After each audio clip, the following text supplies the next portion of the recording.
Hey guys, and welcome back. And thanks for joining us today. We're taking you on a campground tour. We are staying at the PA Dutch Country Thousand Trails. And this is located where? In Manheim, Pennsylvania. Awesome sauce. So let's go check out all the amenities. We'll do a few like outer loops because there's a lot of loops in here and they all basically look the same. So at least you can get an idea of what it looks like. Yep. And that's it. So let's get going. Let's do it. When you come in from the guard gate, this first road is basically going to lead you to all the amenities and will link with most of the circles. If you noticed, if there isn't a dumpster near your loop or site, there are some here that you can just drop off on your way out of the campground. And across from the dumpsters, there is a structure here. Not exactly sure what's in there, so we are going to stop in and see what that is. Here comes Lou and Lucy. Off to our left, there's a little basketball court in here, which is nice because it's completely fenced in. So that is, you know, something different than most of the campgrounds. You have the whole court to yourself. Directly across, we have tons of picnic tables as well as barbecues that you can come and just hang out. And next to that is the mini golf. This mini golf course does impress me. Let's go check it out. As we're going to the mini golf, let's take a look at this little picnic area a little bit more in depth. We'll put on some string of lights, tons of firewood and a community fire pit. Very nice indeed.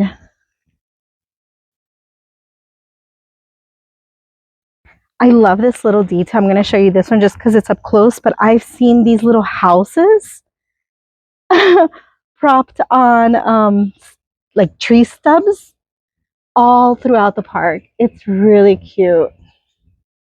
On these tree stumps all throughout the campground. Right. So this little shack is what is holding everything you need for your mini golf. It is closed in.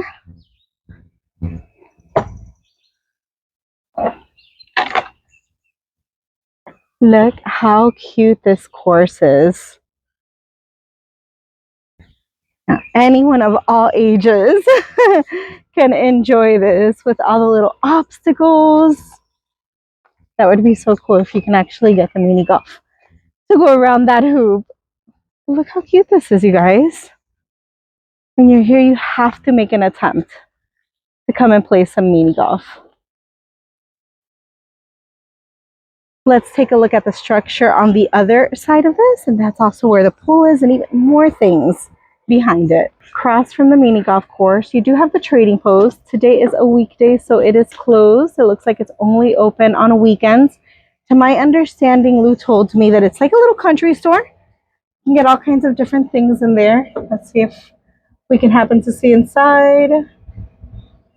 Not really. But out here, you see there is ice, vending machine.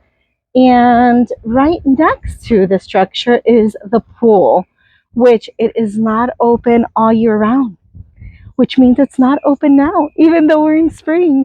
That pool, like the other campground, is completely empty. Not a drop of water inside of it.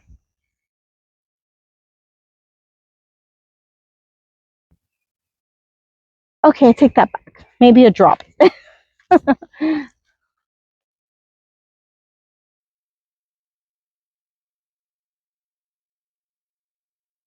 You see what I mean by the little houses on the tree stumps? There's more over there. Let me zoom in. Look how cute these things are. I tell you, it's all in the details. Throughout the campground, I have seen these little posts, obviously to pick up after your pet, but every single one has been empty. There hasn't been one single bag in any of them. Let's see what's behind the pool and the trading post. So we've got a little children's playground with some benches for the parents. There's even a volleyball court. Look how cute is that? Do you guys play volleyball? I never have. There's the volleyball. And here's the children's playground.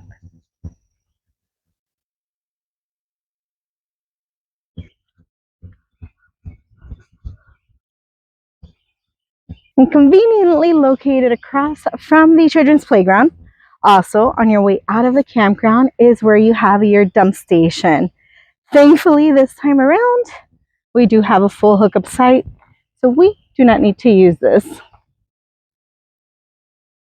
I believe that's the laundry room over there, so let's go check that out. I love that there's vending machines everywhere. This one looks like it's out of service, but in front of the trading post, in front of the bathrooms, in our loop, there's a vending machine.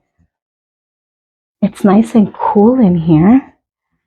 Looks like we've got 4 dryers. How much are they? $2.25, and that might just be regular. Actually, that one says perm press. This one too?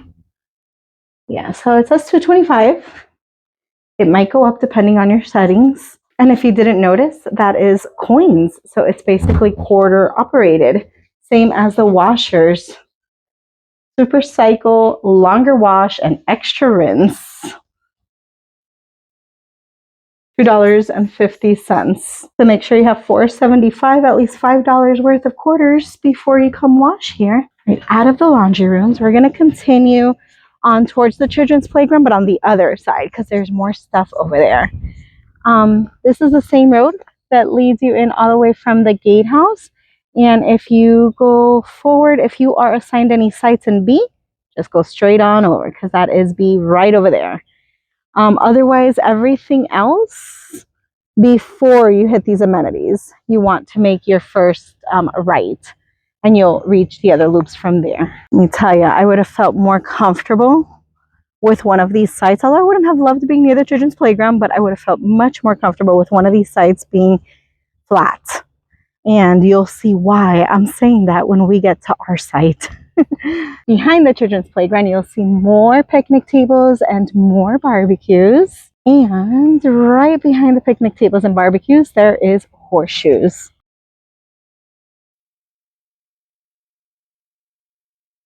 There you go. There's your little horseshoe area. I think we may have played it once at a KOA. Not our thing. Remember I said that first street, if you go straight, takes you to Loop B? Well, when you make it past the amenities, instead of going up the hill, if you're in section A, make your immediate left, because that is going to be where section A is. We got lucky. The bathhouse is literally directly across from our site. Lou did warn me that it's a little dated, but it's super clean. And it looks like it has been touched up or remodeled. So I'm going to check it out for the first time with you guys.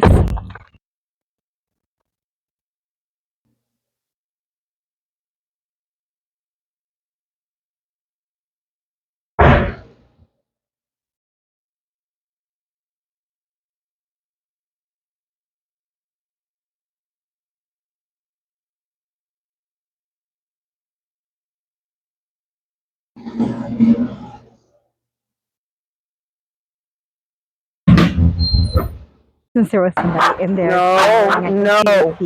getting ready. I didn't want to talk in there or put the camera like where it would be too visible. So let's go check out our site now. So you can get an idea of what I meant earlier, like not feeling so safe. So it feels like our site is on a hill. It angles down here on my right hand side. There's our electric, and our sewer is down there with the water all the way down there. Lou says this is the first time she used the entire sewer. It angles back here too.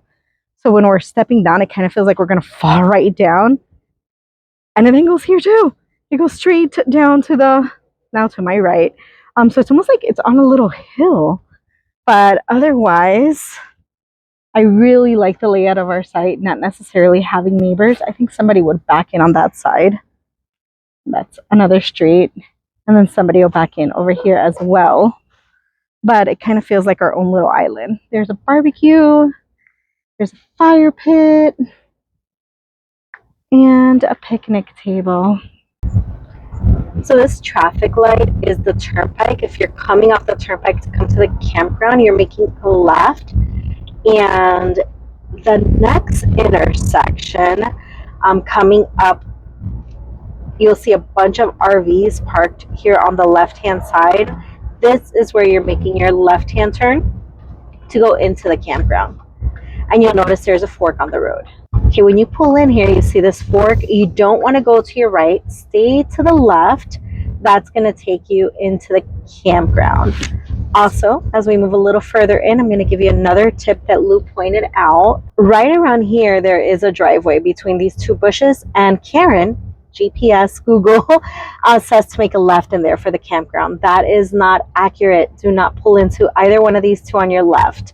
The campground veers here to the right, so just keep coming forward and you'll see the Thousand Trails sign right here. If this is your first time coming, make sure you go over to the left hand, to the right hand side so that you can check in, and then they'll give you all your paperwork and your gate code so that you can pull in next time you're here. If there's no one at the gate, you do have to punch in the number. Otherwise, they let you in like they did with us now.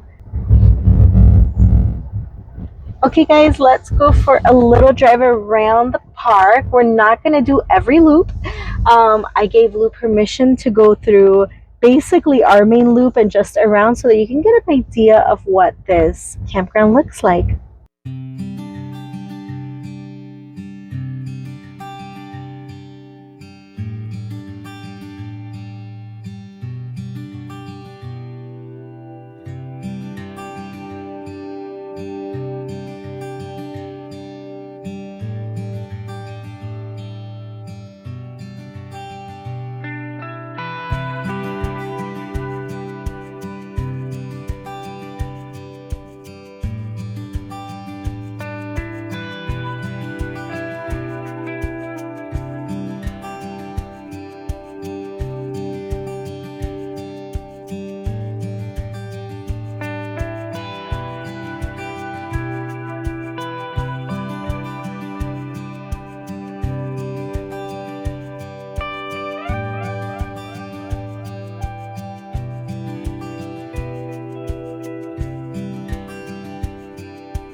Thanks for following along on this campground tour. If you enjoyed it, please give us a big thumbs up.